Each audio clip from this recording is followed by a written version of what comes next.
Meus amados, a paz do Senhor, que Deus os abençoe em Cristo Jesus. Estamos aqui dando sequência em nosso estudo, falando sobre esta seita, os Mormons. Hoje nós vamos estar dando continuidade para fazer o encerramento dessa série de estudos. Eu quero começar hoje falando sobre o batismo dos Mormons, né? O batismo dos Mormons, nós precisamos compreender e entender sobre isso. E eles ensinam o batismo pelos mortos com base em 1 Coríntios 15, 29, mas o texto fora do contexto é pretexto. O alvo da boa interpretação é simples, chegar ao sentido claro do texto. Então vamos fazer uma consideração considerar com uma breve análise revelada a falta de base desta seita herética, desta heresia.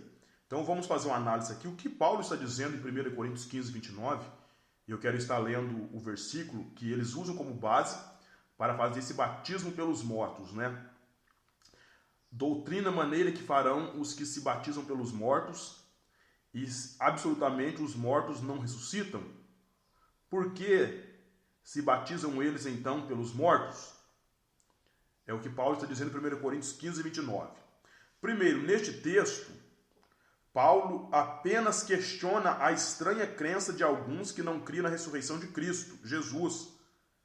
Então, basta você ler o capítulo inteiro de 1 Coríntios 15 que você vai entender. Agora pense, isso é suficiente para dar base a uma nova doutrina, sendo que não há qualquer outra referência na Bíblia inteira? Essa ideia incoerente com o ensino bíblico. Então, é uma incoerência com o ensinamento bíblico. Segundo, a Bíblia ensina o batismo pessoal ministrado individualmente após arrependimento e conversão. Não é possível batizar no lugar de outra pessoa. Isso é impossível. Então, nós devemos olhar para o capítulo 3, quando Jesus foi batizado por João Batista no Rio Jordão.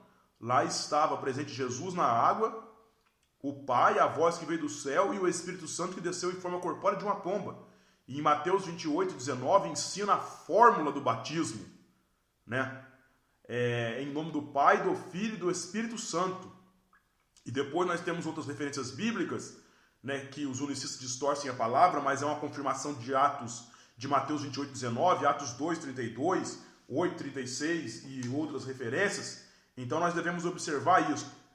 Terceira coisa que nós devemos observar: após a morte não há mais possibilidade de salvação ou remissão dos pecados.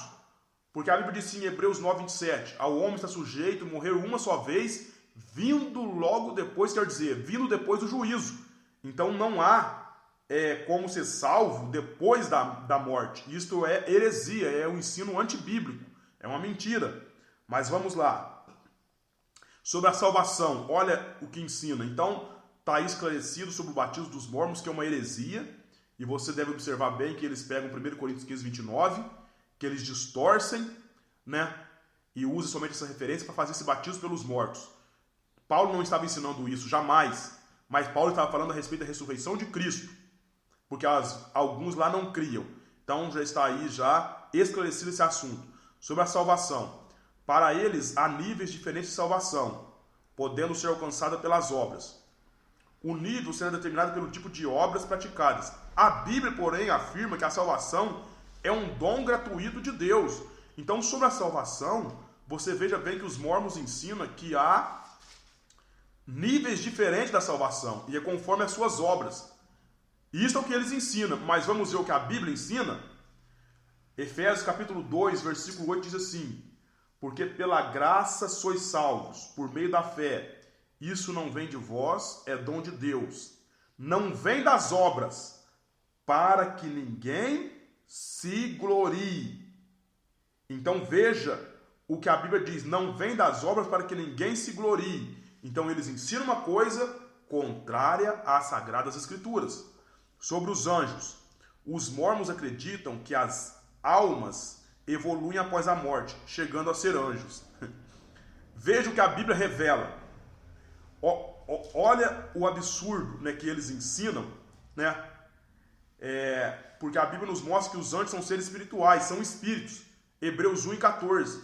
A Bíblia nos mostra que os anjos foram criados antes do homem.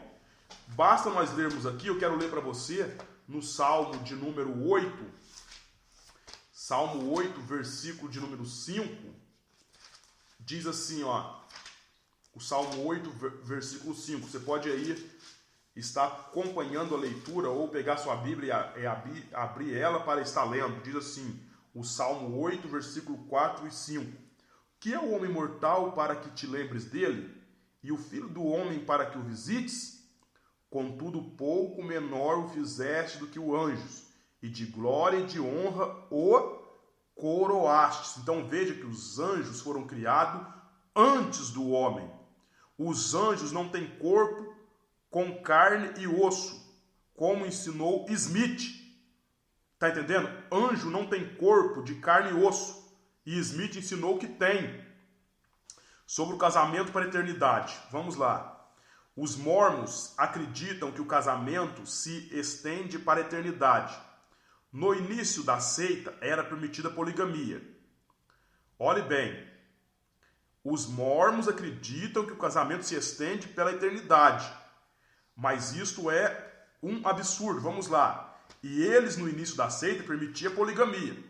Jesus simplesmente diz que no céu não se casa nem se dão em casamento. Mateus capítulo de número 22, versículo de número 23. A Bíblia é clara. Mateus capítulo de número 22 e o versículo de número 23. Diz assim, até o versículo 33, né? No mesmo dia chegaram junto dele os saduceus que diziam não haver ressurreição e os interrogaram. Agora eu quero dizer aqui, ó. Aí Jesus fez a pergunta.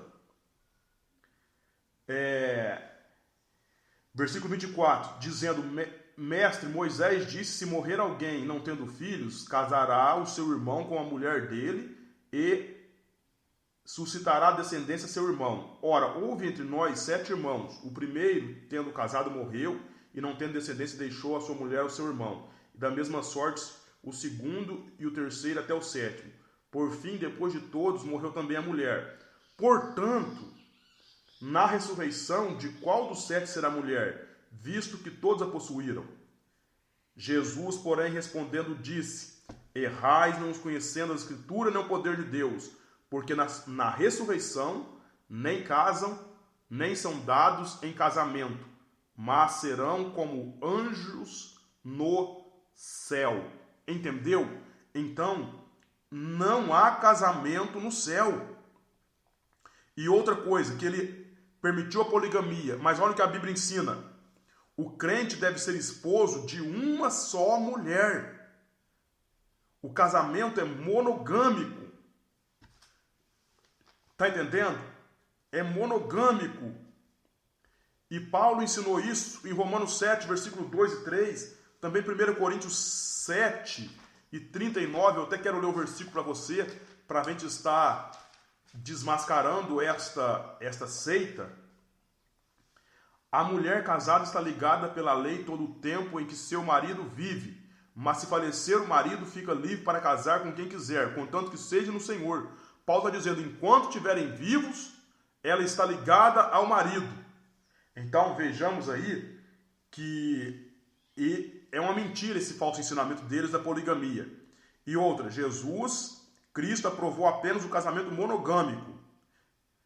Capítulo 19 de Mateus, versículos 5 e 9. E considerou o olhar impuro como um adultério.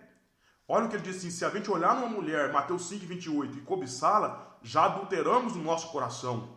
Então o casamento é monogâmico. Agora vamos fazer uma análise aqui. Pare e pense. O mormonismo pode ser aceito como igreja cristã? Claro que não. É evidente que não. A Bíblia é a base e a norma de toda pregação e de todo ensino cristão, podendo ser, portanto, descrita como a forma material da revelação divina especial. Ela denuncia o mormonismo como uma seita perigosíssima que nada tem a ver com Jesus e com o seu povo. Então a Bíblia, ela condena asperamente o mormonismo. E se tem algum mormon ou algum mormon vai me ouvir através desse áudio que estará no YouTube, eu quero dizer para você, abandone essa seita para você escapar da condenação eterna e aceite a Cristo como teu Salvador. Porque o mormonismo é uma seita e ensina uma doutrina diabólica e mentirosa e tem enganado a muitos. Então reflita, estude sobre os mormons e tomemos cuidado com esta seita. Deus abençoe. Um grande abraço e até a próxima em nome de Jesus.